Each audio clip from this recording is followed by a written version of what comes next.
I want to correct the record. So I was covering the China protests, right? And so I showed this. Remember, I showed you there was a fire, and the fire hose couldn't get to the thing, and they blamed it on the COVID restrictions. Well, it turns out it was just because there were cars parked in the street.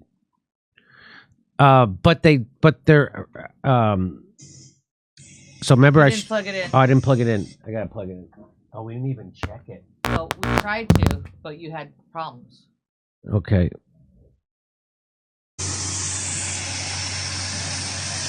So remember, I showed you this, and the water couldn't reach their place.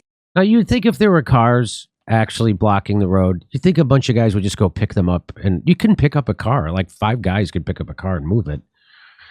Anyway, especially, I'm sure those are small cars.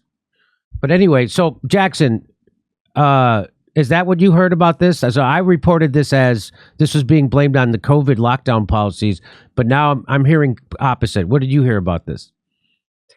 Yeah, so the viral tweets that were claiming this was due to zero COVID policies were, they were put out by the same people who label the Communist Party of China the CCP. Anytime I see CCP instead of CPC, I initially think this is probably propaganda. And it turns out it was because, like you said, it was about the cars blocking the road. And there was subsequent videos that came out which showed that it was cars blocking the road and not zero COVID policy responsible in some way. But what did spark? There were spontaneous protests against the COVID lockdown policy in China. What did spark it? Wasn't this? No. So there were protests just against the policy, against local authorities that were continuing to push this zero COVID policy, because there was a lot of people who thought about a week and a half ago that there was going to be a national end or, opening up from the zero COVID policies, and that ended up not taking place. But now, after these protests have been going on in regions like Chengdu and Zhengzhou, we are seeing that these local authorities are essentially bringing an end to the zero COVID policies, especially in Zhengzhou. They announced that yesterday. In Chengdu, they announced that there's going to be a tiered reopening system for that region of China right now. But essentially, there was a lot of people who were claiming that these protests were not just about reopening, which they were, and that they were about something larger, such as like a regime change attempt against Xi Jinping. And there were some people who were being paid to protest and essentially exploit those who were opposing the zero COVID policies. And they were working with CNN, with Radio Free Asia, with the New York Times, Associated Press.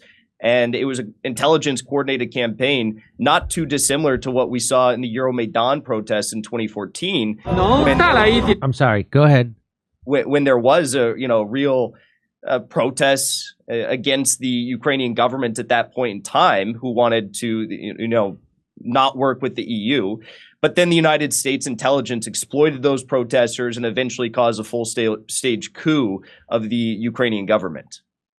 So when I showed these people holding up white sheets of paper, so this is on CNN, and these people are holding up white sheets of paper because this is like they're protesting against the government censorship. Mm-hmm. Now, what do you make of that? So these people were coordinating. There's really big Telegram accounts where they were coordinating these protests using a lot of the same tactics from the Hong Kong, and U.S. intelligence-backed protests in 2019. And these protesters in particular that were holding the white signs were paid to be there. They were being paid about $200 USD to show up per person. They weren't getting all of that money because some of it was being siphoned off by protest organizing groups in the region. But these people were there with the explicit intent to try and make this into something larger than it was, which would be the targeting of Xi Jinping and the Communist Party of China.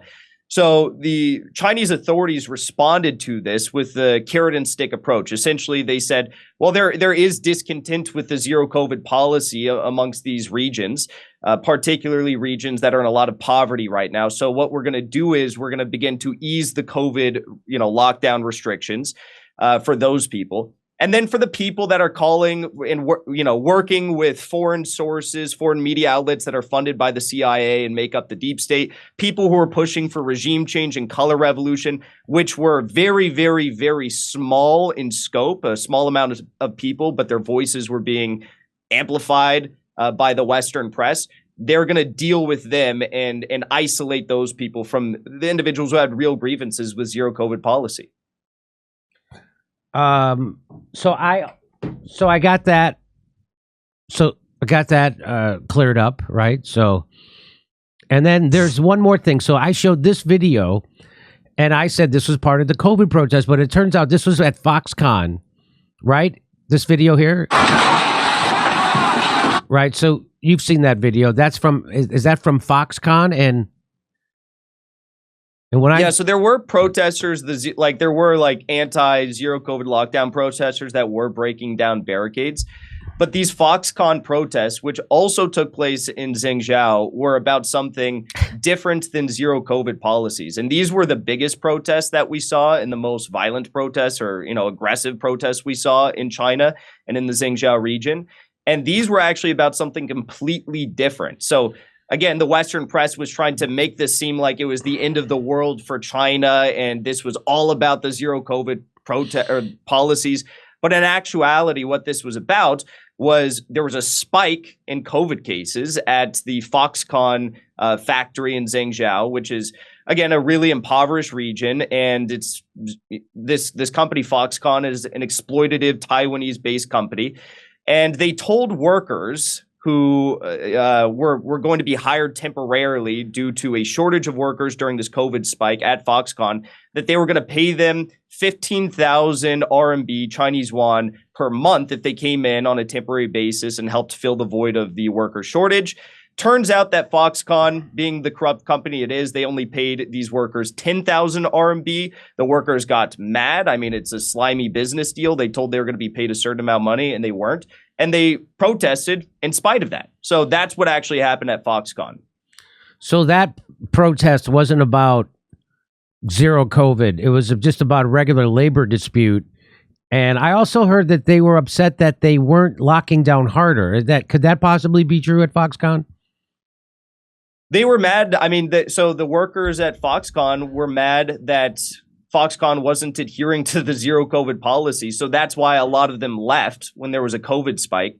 And when workers left, Foxconn recognized they had to fill the shortage somehow of workers. So that's why they offered more money to temporary workers to come in. And then again, like we just said, they didn't make good on their promise. So yeah, the initial spark, I guess, of the protests at Foxconn in Zhengzhou were that Foxconn wasn't adhering to the zero COVID policies that the workers supported. And I know that sounds absolutely insane coming from where we live in America and seeing how dystopian these policies are.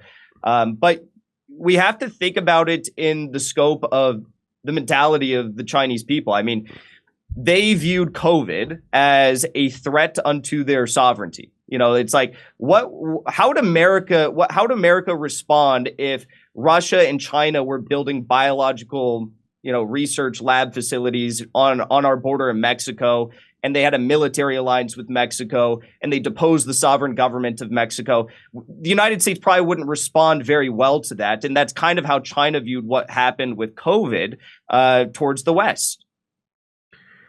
So, but I reported this, that in China, when they would show the World Cup, they would do it on a 30-second delay because they didn't want to show people not wearing masks in the crowd. And if there was a shot of them not wearing masks, they would want to censor that. Now, can you confirm that? I hadn't heard that story. I mean, I wouldn't be surprised if that was the case.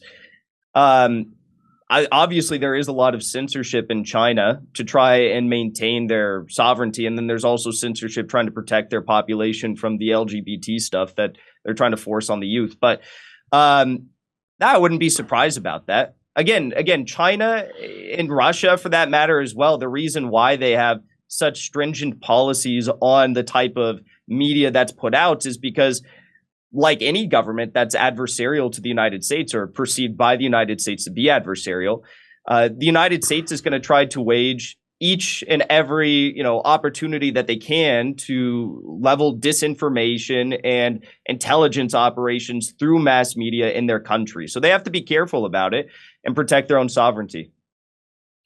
Okay, so that's correcting the record on China with Jimmy Dore and Jackson Hinkle. Hope you enjoyed that. Hey, we're doing live stand-up comedy in Los Angeles, December 9th, 16th, 23rd, and 30th. And we're going to be in Tempe, Milwaukee, Minneapolis, Nashville. Go to jimmydore.com for a link for all those tickets. See you there.